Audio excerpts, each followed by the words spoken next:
भक्तों, हर हर महादेव। आइए सुनते हैं शिव पुराण में दिए गए नरक का वर्णन। सनत कुमार जी ने बताया, पुण्यात्मा मनुष्य उत्तर के मार्ग से वैवस्वत नगर में जाते हैं, जो 86,000 योजन की दूरी पर है। पुण्यात्मा व्यक्ति वहां शीघ्र पहुंच जाते हैं। सभी प्रकार के पाप करने वाले पापी मनुष्य यमलोक में जाकर अपने पापों का फल अवश्य भोगते हैं। यमलोक तक पहुंचने में पापी मनुष्य को बड़ी कठिनाई होती है।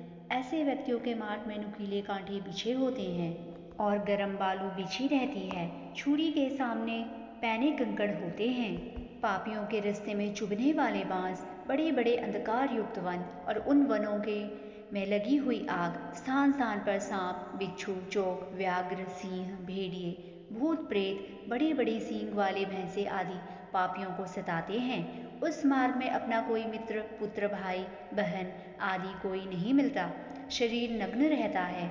जीभ और तालू सूखे हुए होते हैं। रास्ते भर यम के दूत डंडे मारते हुए ले जाते हैं तथा पैरों में पड़े पाशों से घसीटते हुए ले जाते हैं। किसी को अंकुश से पीटते हैं तो किसी को कांटों से काटते हैं और किसी को अग्नि में ढकेलते हैं। पापी व्यक्ति भूखा प्यासा चिल्लाता हुआ जाता है, बेहोश होकर गिर जाता है। यमदूत किसी के हाथ पैर काट देते हैं तो किसी की गुप्तेंद्रियों को काट देते हैं। खून व पीप बहता रहता है। उस खून को पीने हेतु कीड़े शरीर से चिपट जाते हैं। भूख प्यास से व्याकुल पापी मनुष्य भोजन व पानी के लिए प्रार्थना करते हैं, परंतु उनकी बात कोई नहीं सुनता। जो व्यक्ति जीवित अवस्था में कुछ दान करते हैं, उनके रास्ते में कुछ खाने पीने को मिल जाता है। बड़ी कठिनाई से मार्ग तय करके यमराज के सामने उपस्थित करते हैं। जो व्यक्ति अच्छे कर्म करने वाले होते हैं, उनका तो यमराज भी आदर करते हैं और पापी व्यक्तियों को यमराज भयंकर रूप में दिखाई देते हैं। पुण्यात्मा व्यक्तियों को विमान में बिठाकर स्वर्गलोक ले जाया जाता है और पापियों को रास्ते भर प्रताड़ना मिलती रहती है।